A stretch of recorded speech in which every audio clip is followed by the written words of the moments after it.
Hello and welcome to the last video on female reproductive anatomy and physiology. Here I'm going to focus on female sex hormones, primarily estrogen and progesterone. We'll review the whole process of ovarian steroidogenesis, look at how the sex hormones are circulated in the body, and look at how they're metabolized, especially with estrogen metabolism. Talk a bit about estrogen and progesterone receptors, and then look at the actions of estrogen and progesterone, and I'll say a little bit about the estrogen actions in males as well. Okay, so the primary sex steroids in females include the estrogens, and we'll look at the fact that there are three different types of estrogens. The primary premenopausal estrogen, or what most people think of as estrogen, is E2 or 17-beta estradiol. There's also estrone, which we can think of as the primary postmenopausal estrogen, and then E3 estriol, think of that as the estrogen in pregnancy, and I'll review those here in just a minute. We also have progesterone, and then the androgens also play an important role in female steroid physiology, and that would be DHEA, mostly from the adrenal glands, androstenedione, and then testosterone from the ovaries. Remember the important role of aromatase. This is a cytochrome P450 enzyme, CYP19A1, which converts androgens to estrogens. And it's found in the smooth endoplasmic reticulum of various cells, found in the gonads, it's found in the brain, adipose, skin, bone, blood vessels, uterus, breasts. And specifically, it can convert androstenedione to estrone and testosterone to estradiol. Now, the major sites of hormone production in females would be the ovaries, adrenals, and then through peripheral conversion. So the ovarian follicles have the highest activity during the follicular phase of the menstrual cycle, the reproductive cycle. The granulosa cells secrete estrogens, and if you didn't watch the last video, you might want to go back and review what granulosa cells are. But the granulosa cells secrete estrogens, primarily estradiol, and the thecal cells secrete androstenedione, testosterone. As I mentioned in the last video series, it's the LH which stimulates the thecal cells to secrete the androgens, and then those androgens diffuse into and are taken up by the granulosa cells, and FSH stimulates the granulosa cells to increase their aromatase activity, and so they make more estrogens from the androgens. The corpus luteum in the luteal phase secretes progesterone and a little bit of inhibin. And then the adrenals are another important site of hormone production in females. They secrete a slight amount of progesterone, a large amount of DHEA and DHEA sulfate, and then a little bit of androstenedione and testosterone. But remember, DHEA can serve as a pool for both androgen and then downstream estrogen production in different tissues in the body. After menopause, peripheral conversion becomes a very important source for female sex steroids, and that's primarily going to be in adipose in the liver, but again, any of these tissues that contain aromatase will be capable of doing this. And this is where the androgens are going to be converted to estrogens. So, for example, DHEA can be converted to androstenedione, which then makes estrone. That's going to be the primary pathway after menopause. DHEA can also, through androstenedione, which can interconvert to testosterone, can then make estradiol. So there's different pathways through which that can occur. I mentioned that the primary estrogen, when most people say estrogen, they're thinking of estradiol. It's also known as 17-beta estradiol. This is the primary reproductive estrogen. It's about 10 to 20% of all the estrogens in the body. It's the most active form, so it has the highest binding affinity to the estrogen receptors of all the estrogens. It has a 16 to 18-hour half-life, and most of it is produced in the ovary premenopausally.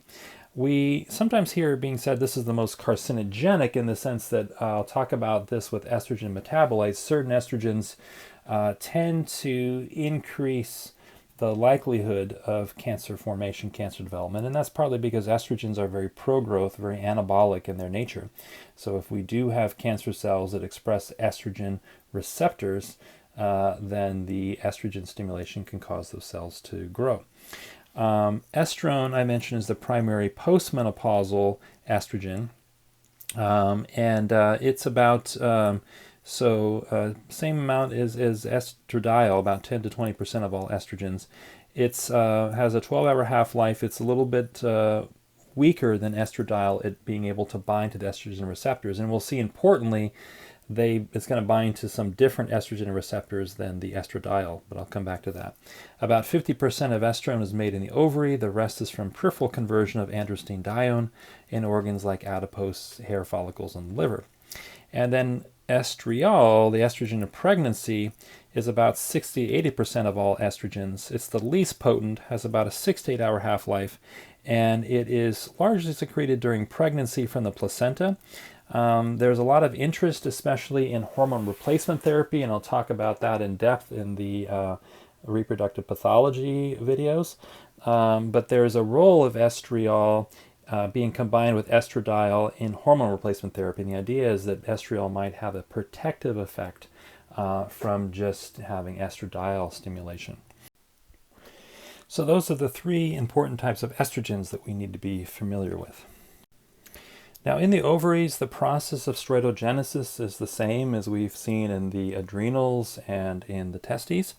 All of the different female sex hormones are derived from cholesterol, and the process really starts again in the thecal cells. So both FSH, but especially LH, increase cholesterol uptake via LDL receptors. Star protein then brings the cholesterol into the mitochondria in the thecal cells, and then cholesterol is converted to pregnenolone via P450 side chain cleavage enzyme. So that's the initial step, cholesterol to pregnenolone. This is occurring in mitochondria, and then pregnenolone is moved into the smooth endoplasmic reticulum in the thecal cell, and from there are enzymes that convert it to androstenedione, testosterone, via either the A4 or A5 pathways, which we went over in the male reproductive physiology. Then the androstenedione or testosterone can migrate through the cell membrane of the thecal cell, could go into the interior of the follicle where we have the granulosa cells, and that's where aromatase can then convert the androstenedione to estrone and testosterone to estradiol. So that's the whole process there, both using thecal cells and granulosa cells for female steroid synthesis. So let's look at estradiol here first during the reproductive cycle. So estradiol levels are usually measured in picograms per milliliter. Remember, that's 10 to the minus 12. For premenopausal women in the early to mid follicular phase, the levels go up to about 20 to 80 picograms per milliliter. In the mid to late follicular phase, the levels can increase up to 200 or even more picograms per milliliter, and then right before ovulation, it can peak up to 400 or so picograms per milliliter. In the late luteal phase, then the estradiol levels fall to about 100 to 150 picograms per milliliter, and in the late luteal phase, they drop down to about 40. So that's the typical kind of pre-ovulatory surge in estradiol, and then that's of course that's going along with FSH, and then this is going to dip down and then have another little resurgence during the luteal phase and then come back down. In a postmenopausal woman, the levels are typically under 35 picograms per milliliter. Interestingly, in males, they're around 14 to 55 picograms per milliliter. In a 70-year-old man, compared to a 70-year-old woman, the levels can be 2, even up to 4 times higher, and that's because the higher levels of aromatase in men as they get older. If you look at progesterone, that's typically measured in nanograms per milliliter, 10 to the minus 12. So this is at a much higher concentration than estradiol in the body, and the levels are primarily peaking in the luteal phase. The average secretion in a premenopausal woman during the luteal phase is about 30 milligrams a day from the ovaries and about 1 milligram a day from the adrenals. So that gives you kind of an insight into the levels of these different hormones during the reproductive cycle. Now, like we've seen with our other steroid hormones, estradiol, progesterone, testosterone they have to be protein bound to be carried in the plasma. With estradiol, albumin is one of the main carrier proteins, but we usually discuss this next one, and that is sex hormone binding globulin. Again, these are all synthesized in the liver. Sex hormone binding globulin also binds testosterone, but This is a major carrier of estrogen. Remember, with the sex hormone binding, or the binding globulins, as the levels go up, that allows for less bioavailable or free hormone to enter the tissues. It binds up everything in the blood, versus as the levels of these binding globulins go down, more free hormone is available to the tissues. So sex hormone binding globulins are increased by more estrogen, and that actually prevents additional free estrogen from entering the tissues. SERMs, which are selective estrogen receptor modulators, we'll talk about those in the pathology section. And then soy or isoflavones in general from foods like soy or any of the Fabaceae family plants. These will all increase sex hormone binding globulin, which could then decrease the amount of available estrogen available, going to the tissues. Now, birth control, oral contraceptives, these different things, one of the ways they work is by increasing the levels of sex hormone binding globulin, and that decreases the hormone's ability to work on their target organs like the ovaries or the uterus. Increased thyroid hormones will also increase sex hormone binding globulin. Different anticonvulsants like phenytoin, liver cirrhosis, which increases freely available estrogen, and then cigarette smoking, all will make less estrogen available to the tissues.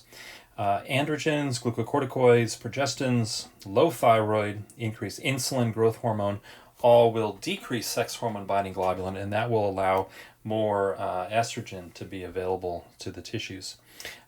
Before puberty, sex hormone binding globulin levels are about the same in males and females. At puberty, there's a small decrease in sex hormone binding globulin in females. There's a large decrease in males, and that allows for more unbound hormone to be available in males. In adults, males have about half the amount of sex hormone binding globulin than females, although, as we noticed in the female or the male reproductive A&P, sex hormone binding globulin levels do go up with males. So that's estradiol. Progesterone is also protein bound to albumin, to transcortin, which is also what can carry cortisol. A little bit of sex hormone binding globulin, but less than 1% notice, and then about 1 to 2% is free. And then testosterone is, again, largely protein bound through albumin, sex hormone binding globulin. We already discussed that in the previous sections. Now, estrogen metabolism is a very interesting topic, very relevant clinically, especially for states like estrogen dominance, or if we're trying to do cancer protective therapies, cancers that respond to too much estrogen, if we're trying to rid the body of estrogen. The liver is the primary site of estrogen metabolism, and there are several pathways through which the liver can detox estrogen. Well, the first thing is that estradiol is usually interconverted to estrone. And that process is increased by progesterone, and that accelerates the clearance of estradiol from the body. And then estrone is going to be metabolized by the routes I'm going to talk about here next. Both estradiol and estrone can be converted to estriol. So we got a pool of these hormones kind of interconverting with each other. But think of it as one of the first steps in disposal of estradiol is to be converted to estrone. And then estrone and estradiol itself could undergo the next phase, which is a phase 1 process of hydroxylation. And that's via CYP450 enzymes. And that creates what are called catechol estrogens. So there are 3 primary hydroxylation steps or possibilities. So one is through CYP1A1. This causes 2-hydroxylation, forming 2 catechol estrogens, so either 2-hydroxyestradiol or estrone, depending on your starting material. So that's 2-hydroxyestrone, and that's depicted in this picture over here, right there. 4-hydroxylation involves CYP1B1, and that creates 4 catechol estrogens. And that's depicted in this diagram is here, and I'll come back to why this is in red. And then 16-hydroxylation via CYP3A4 creates 16-alpha hydroxyestrone or estradiol, depending on the starting material, and that creates a 16-alpha catechol estrogen. Okay, so that's phase 1 of the detox process. A couple of the little things. Estradiol can also be conjugated into what's called lipoidal estradiol. Like estradiol palmitate or estradiol stearate, and these can be stored in adipose for a long time. So estradiol is capable of being stored in the body. via interconversion to a lipoidal form. Now, once the phase 1 metabolites are formed, remember a lot of times phase 1 metabolites are more toxic than the starting material, and that holds true for these metabolites, and I'll come back to that in a second here. But once the phase 1 metabolites are formed, the liver has to conjugate them in phase 2. So these hydroxylated metabolites can then be conjugated with glucuronic acid, sulfate, a methyl group, or glutathione, and then excreted in the bile or the urine. Some are reabsorbed via enterohepatic circulation. In fact, some gut bacteria contain beta-glucuronidase, and that can cleave the glucuronic acid from the estrogen metabolites, increasing their reabsorption.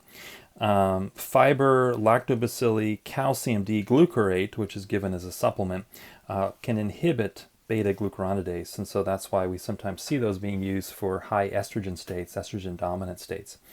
All right, so first step, estradiol converted to estrone. Then we have phase 1 hydroxylation into catechol estrogens, and then phase 2 conjugation and then elimination through the bile and the urine. Now, why are we concerned about these metabolites? Well, these catechol estrogens, especially with estrone, have been implicated in hormone-sensitive cancer development, especially with the breast and the ovary. So catechol estrogens like the 2-hydroxy, the 4 catechol estrogens, and the 16 catechol estrogens all have different levels of potential carcinogenicity. Now, again, these can be eliminated by the body via the phase 2 reactions. For example, methylation uses COMT as an enzyme to help methylate, and these would then be non-toxic, water-soluble, and be eliminated through the bile or the urine. But presence of excessive levels of reactive oxygen species in the body, these catechol estrogens can be further co-oxidized to what are called 2 or 4 oxygen quinones. Now, the quinones are quite toxic, and they can cause a lot of cellular damage, so they have to be mopped up by glutathione.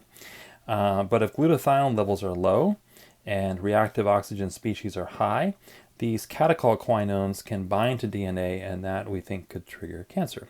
And probably of all the catechol quinones, the most significant are the 4 quinone estrogens. They're a lot more dangerous than the 2 quinone estrogens, and several studies have actually shown they might be associated with increased breast cancer risk. So there were some earlier tests, I don't think we do these much anymore, where physicians were measuring the 2-hydroxyestrone to the 16 or the 4-hydroxyestrone ratio to kind of give you a sense of, if we look at the 2-hydroxyestrone, this one tends not to be as cancer promoting as the 16 or the 4-hydroxyestrone. So if you have a low ratio of 2-hydroxyestrone to 4, the idea was, or 16, the idea was that you might have an increased cancer risk. And that seems to be potentially true a little bit in postmenopausal women, premenopausal women, but not postmenopausal women. So we generally don't use those tests anymore, and we don't associate as much significance with that, but we definitely want to encourage proper estrogen metabolism in the body. And we can do that by, for example, increasing the activity of CYP1A1, which will drive the pathway. Remember, this is the main pathway that creates the 2-hydroxyestrones, CYP1A1. So we can do that with encouraging cruciferous diets, cruciferous vegetables in the diet, or the individual active constituents in the cruciferous vegetables are the sulfur compounds, indole-3-carbinol, and its metabolite DIM. So these are sometimes given as supplements for helping estrogen clearance, and again, we're trying to promote this one particular phase 1 pathway. Iodine, progesterone, vitamin D, and iodine primarily by just supporting thyroid. All of these will drive more of the estrogens down this particular pathway than via the 1B1 or the 3A4 pathways. The other thing you want to do is support proper methylation, and that can be done by supporting COMT with the B vitamins, B6, B12, folate, trimethylglycine, which is in beets. This is a source of methyl groups, methyl donor, and so is SAMe, acetinosyl methionine. To increase glutathione, to also encourage proper phase 2 detox, we can encourage selenium, and N-acetylcysteine, lipoic acid, glycine, and vitamin C. So this is where you see a lot of supplements that are targeted at helping women rid extra estrogens from the body, containing a lot of these different compounds, because they're trying to push usually these phase 2 pathways to improve detox. I don't have a lot of information on herbal therapy that can help with this, but clearly this is used a lot. There's an interesting pattern in Chinese medicine known as liver qi stagnation, and we often associate that with, for example, dysmenorrhea or PMS, or signs of things we often now associate with estrogen dominance. So the question is, do the herbs that are typically given for that pattern, there's a very well-known formula known as Xiaoyao-san, free and easy wanderer powder, that these herbs, do they actually accelerate the detox of estrogen to the liver? And there's some evidence that bupleurum, which is one of the main herbs in that formula, actually does that. So I think with more research, we'll see that we can do the same things that we are now doing with phytonutrients or with these vitamins that we can do with herbal therapies. Okay, so that's estrogen metabolism, which is a really important topic, especially when we're dealing with estrogen dominant states. Let me say a little word about estrogen dominance. This is actually not a conventionally accepted biomedical diagnosis of any sort. This is more of a functional diagnosis, and this term was coined by John Lee, as an MD who's passed away, but he describe this situation as where a woman can have either deficient, normal, or excessive estrogen, but low to no progesterone to balance the estrogen effect. So it's a problem in the estrogen to progesterone ratio. And Dr. Lee argued the ideal progesterone to estrogen ratio should be 2 to 300 to 1. That was more based on his clinical kind of experience. There's been very little research to actually corroborate that. We often see estrogen dominance premenopausally, about 5 even more years before the actual onset of menopause. Typically ovulation decreases, and so a lot of cycles women are getting very little progesterone during that cycle. There is a 75% drop in progesterone between the ages of 35 to 50, and a 35% drop in estrogen during the same period. So the ratio between the two is going to be dramatically changed. So Dr. Lee argued that a lot of conditions like weight gain, insulin resistance, PMS, migraines, irregular or heavy menses, endometriosis, uterine fibroids, ovarian cysts, PCOS, you can read down the list. All of this is potentially related to estrogen dominance. I think there's, when we look at the estrogen metabolites of estrone, we do know that many of those metabolites can drive, for example, uterine fibroid development or make endometriosis worse. So we want to really promote clearance of estrogens as one tactic there. Dr. Lee's response was that a lot of women need progesterone supplementation. And so this led to the wide use of especially topical or micronized progesterone orally to kind of counteract the high estrogen levels. I've always felt that approach is not really logical, in the sense that if a woman has excess estrogens, really the therapeutic approach should be to clear the estrogen, not to just throw in another hormone now. But Dr. Lee kind of built his career around that particular approach, and a lot of functional medical doctors, naturopaths, and whatnot are using progesterone therapy in that way. Again, I would argue the best approach is first to try to decrease the estrogen levels by increasing the clearance, but also look at the causes of what might be driving that. We definitely know that poor melatonin states with low sleep, overactivation of the HPA axis with high cortisol, hypothyroidism or subclinical hypothyroidism, insulin resistance, increased cortisol to DHEA ratio, low androgens, and again, poor liver detox. All of these can contribute to estrogen dominance. So I go down the road of treating those first, usually with level 1 therapies, diet, nutrition, lifestyle, exercise, and then level 2 therapies, herbal therapies, micronutrients first, before we start adding yet more hormones into a potentially compromised system. Exogenous factors, a lot of dietary, or poor diet, low micronutrients, low fiber, low good fats and protein, increased environmental xenoestrogens. This is sort of speculated as being one real cause of what's driving this sort of epidemic, as Lee described it, of estrogen dominance. So that's a little bit about that. Again, this is not usually a codable or billable kind of code clinically, but I think it does describe a lot of women that have these more functional estrogen problems, and gives us some insight into maybe how to approach them. Now, once the estrogens make their way to the tissues, there are two classes of estrogen receptors.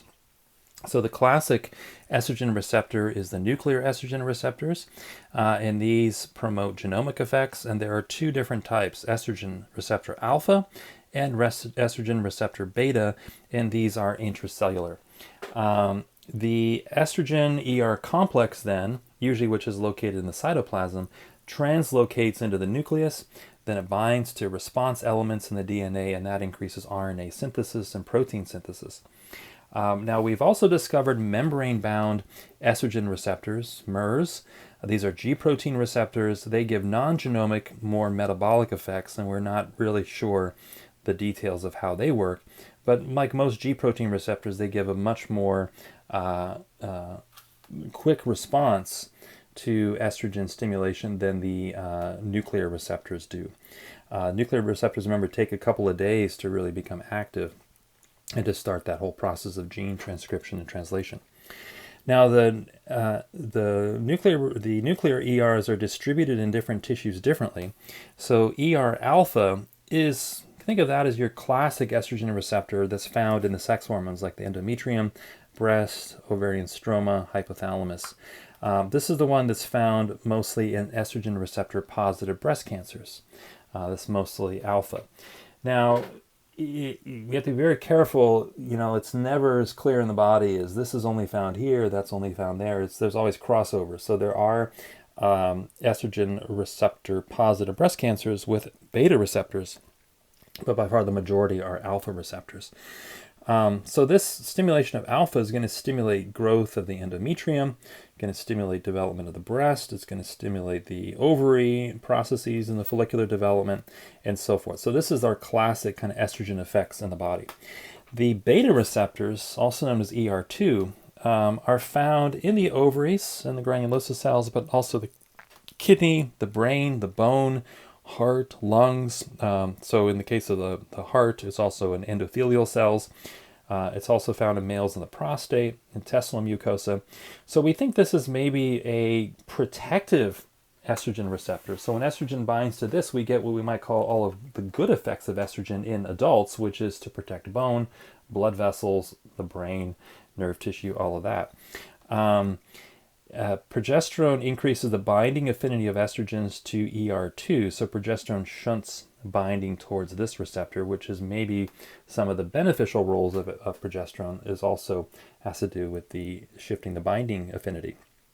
Now, one exception here is colon cancer, which often expresses estrogen receptor beta receptors, so we got to keep that in mind here. Now, why is this important? Well, it turns out estradiol binds to both receptors equally. So estradiol binds to ER alpha and beta. Estrone, remember that's the one that is the postmenopausal estrogen from androstenedione, binds preferentially to the alpha receptor, which is not good because this can result in overstimulation of the endometrium, the breast, and so forth.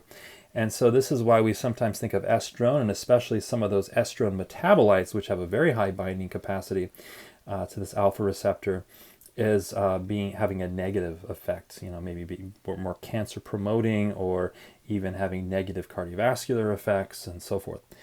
On the other hand, estriol, remember the E3, that's the estrogen of pregnancy. It's secreted in largest amounts during pregnancy, although adult females also secrete, and again through interconversions of estradiol and estrone, they have E3 levels. But E3 and isoflavones like genistein, this is an isoflavone in soy. So isoflavones and estriol will bind preferentially to the beta receptor. So this gets really interesting. It says that there was a concern years ago that women eating lots of soy and phytoestrogens, that would not be a good thing with their breast cancer, because if the breast cancer has estrogen receptors, you're giving a phytoestrogenic compound, which can theoretically accelerate the growth of that cancer. Well, it turns out again that breast cancers are primarily alpha receptors. These isoflavones stimulate more the beta receptors and potentially block the alpha receptor binding. So it turns out soy isoflavones and whatnot are actually cancer protective in a lot of women. And so when we actually started doing randomized control trials to see women eating lots of soy, what did it do with their breast cancers, it actually showed a protective effect. And that's because it's working more through this secondary beta pathway. So that's going to get really interesting when we discuss phytoestrogens. They actually, it's not as easy as either up or down regulating estrogen receptors. We've got to talk about which receptor, where, and what effect does that have in the body. So the ligands to the estrogen receptors, the agonists would be endogenous estrogens, of course. Natural estrogens, like conjugated estrogens, that you can get at a compounding pharmacy, and then synthetic estrogens like ethinyl estradiol and DES, which we don't use anymore, but these would all be estrogen receptor agonists. There are mixed ligands, and that would be the phytoestrogens, like the genistein, but also dadzine, cumestrol, and so forth. These will all discuss these all as part of the phytoestrogen class. In biomedicine, this mixed class of both agonists and antagonists, depending on the receptor and where in the body, are known as selective estrogen receptor modulators, or SERMs. So some people have actually advocated renaming phytoestrogens phytoSERMs instead of phytoestrogens, because they can actually be protective in high estrogen states by blocking alpha, stimulating beta. And the SERM category would include things like tamoxifen, clomiphene, raloxifene, etc. And I'll talk about those in the pathology section. And then antagonists to the estrogen receptor would be anti-estrogens, fulvestrant and whatnot. These all block the estrogen receptor. All right, so that's the complex nature of estrogen receptors, a little bit more nuanced than androgen receptors that we've looked at already. Now, I just want to say a few words about progesterone receptors. Just like estrogen receptors, there are nuclear progesterone receptors. In fact, there are 3 isoforms, progesterone receptor A, B, and C. We don't really know what that means clinically, so that's more theoretical at this point. And just like with estrogen, once progesterone enters the cell, it binds to the progesterone receptor, which is usually hanging out in the cytoplasm, translocates into the nucleus once it binds to that, and then that activates gene transcription and then protein synthesis or translation. So that's the classic nuclear progesterone receptor. And again, we found a membrane progesterone receptor, which exerts non-genomic effects. These are G proteins, again, recently discovered and not quite known their function. The ligands to the progesterone receptors, the agonists would be, of course, endogenous progestogens. That's the general name for the progesterone molecule class or family, and that includes progesterone. We have a lot of synthetic progestogens as well. So norethindrone, this is added to a lot of oral contraceptives. The medroxyprogesterone acetate, drospirenone, etc. These all are agonists to the progesterone receptors to different degrees. There are mixed agonist-antagonists. These would be the, in the more synthetic form, the selective progesterone receptor modulators, or SPRIMs, and that would include things like the ulipristal, etc. These aren't very commonly used. But we also have a category of phytoprogestogens, or phytosprims, like camphorol. Molecules like 3,8-dihydroligustolide. Ligustolides, this is a phthalide. This is found a lot in the carrot family. And this particular plant, chuanchong, Ligusticum striatum, is used in Chinese medicine. It's actually technically a phytoprogestin. It binds to progesterone receptors. Diasgenin and wild yam. A lot of people say wild yam contains progesterone, which is not true. Wild yam has the precursor molecule to progesterone, which has to be in a laboratory synthesized into progesterone, and that's where we get progesterone on the market in the compounding pharmacies, is through Mexican wild yam. We take out the diasgenin and we can make these progesterone and all the downstream hormones from that. But the body is not able to actually take diasgenin and make it into progesterone. However, diasgenin does have a weak progesterone receptor agonizing effect. So we can say it has progesterone-like qualities. Apigenin, which is in Vitex, the chasteberry, this is a phytoprogestin. And then naringenin and so forth, all these others are examples of herbs, or constituents in herbs that have phytoprogesteronic properties. All right, so those would be the mixed agonist-antagonists. And then we have the antagonists or antiprogestins, the mifepristone and so forth, would all inhibit progesterone receptors. And those can be used for various different reproductive conditions. Note progesterone is also an antagonist, very importantly, to the mineralocorticoid receptor, aldosterone receptor. So one of the things we see with high estrogen, low progesterone states is a lot of edema, water retention, whatnot. And we think that that can be improved by raising the progesterone, which can block aldosterone receptors, and that can allow for more sodium and water elimination from the body. All right, so those are a little bit there on progesterone receptors. Finally, let's look at the effects of estradiol and progesterone in female physiology, and I'll say a bit about estrogen actions in males as well. Estrogen we can think of as having overall an anabolic effect and feminizing effect. And its actions, of course, interact with progesterone and androgens, so sometimes it's difficult to tease out which is doing which. But generally we think of estradiol as maintaining the primary sex characteristic, so in the vagina, as we talked about, increasing vaginal lubrication, growth of the labia minora, thickens the vaginal wall. In the uterus, it increases uterine growth, especially of the endometrium. In the ovaries, it's involved in development of the ovaries and the follicles, as we went through. And in menses, it helps regulate the gonadotropin secretion in the menstrual cycle, as we talked about. That's the primary sex characteristics. Secondary sex characteristics would be on the breast, so enhancing breast enlargement, nipple erection, widening the pelvis, contracting the waist, increasing subcutaneous fat deposition in the hips, thigh and buttocks and breasts, increasing underarm and pubic hair. That usually works along with the androgens. And then in the skeleton, the causes different effects, like the elbows usually hyperextend 5 to 8 degrees more than in males. There's a rounding of the face with softer features, and together with androgens, that helps to support normal sex drive. So those would all be secondary sex characteristics of estradiol. But there's also important effects in bone. So in bone, estradiol increases bone formation and decreases bone resorption.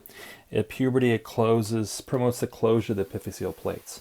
After menopause, the main problem with adult onset osteoporosis is usually low sex hormones, especially low estradiol, and we suspect also low progesterone, that these can contribute to osteopenia, osteoporosis. So as I've mentioned before, osteoporosis we think is not primarily a mineral problem.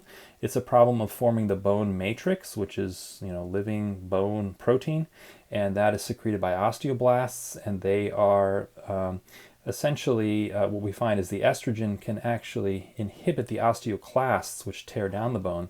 We think maybe progesterone actually stimulates the osteoblasts directly, and androgens might do the same. So all the sex hormones play a tremendous role in maintaining proper bone health and prevention of osteopenia, osteoporosis. We think estrogen has a cardioprotective role. Now, high levels of estrogen, and estrogen in general, tends to increase platelet aggregation, as well as other circulating clotting factors. So that's one negative effect of estrogen, is increased clotting. But on the other hand, estrogen increases HDL.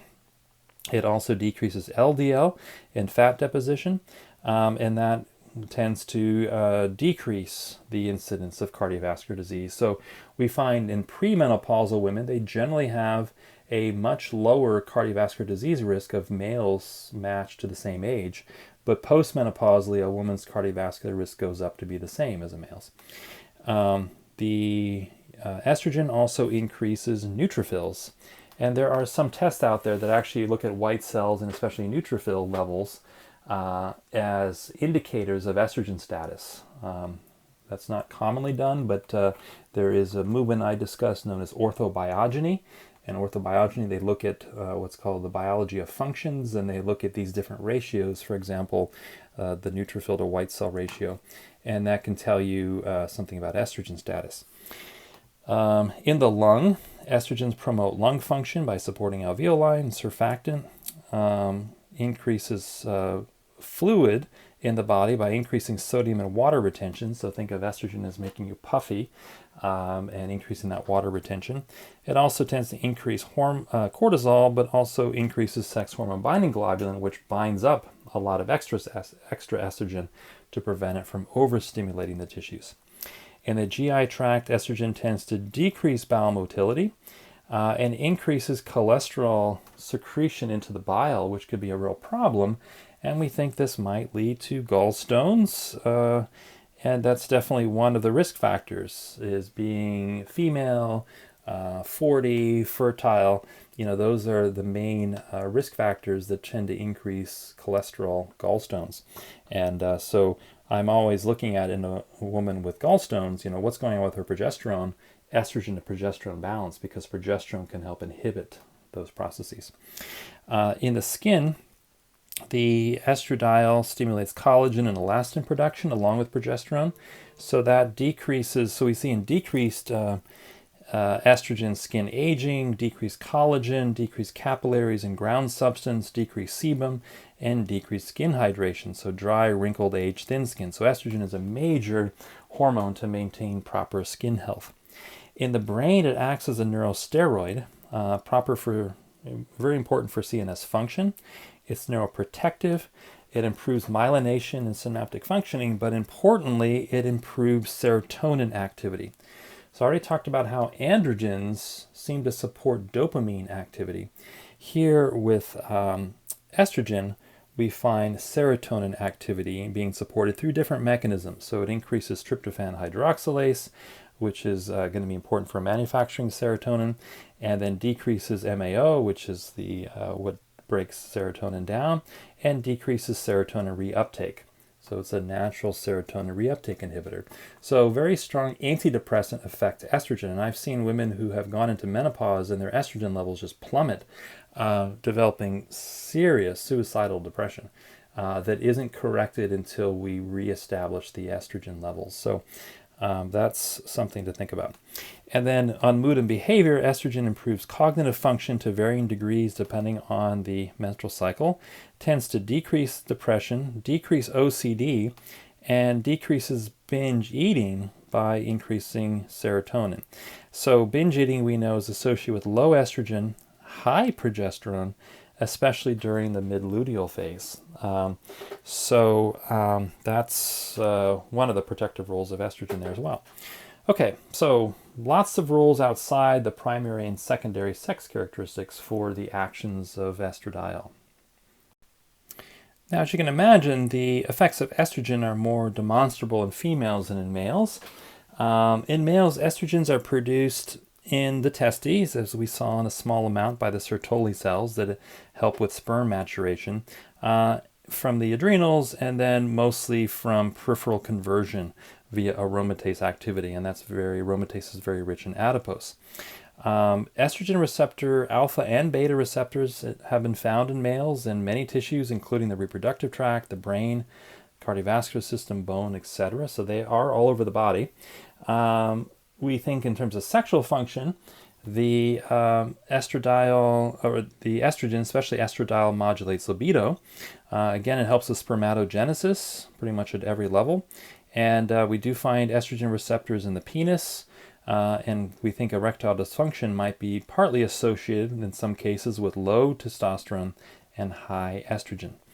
Other effects at physiologic levels, again, not super physiologic, would be neuroprotective, again, like in females. We think in autism there might be increased testosterone, low estradiol, that's one hypothesis, with decreased estrogen receptor beta in the brain. That's the beta receptor. We think estrogen might have a protective role in the cardiovascular system by protecting endothelial function, maybe by decreasing osteoporosis risk as well, and decreasing metabolic syndrome. These are all question marks because they're sort of questions in the literature, and there's been some studies done around them, but nothing conclusive yet.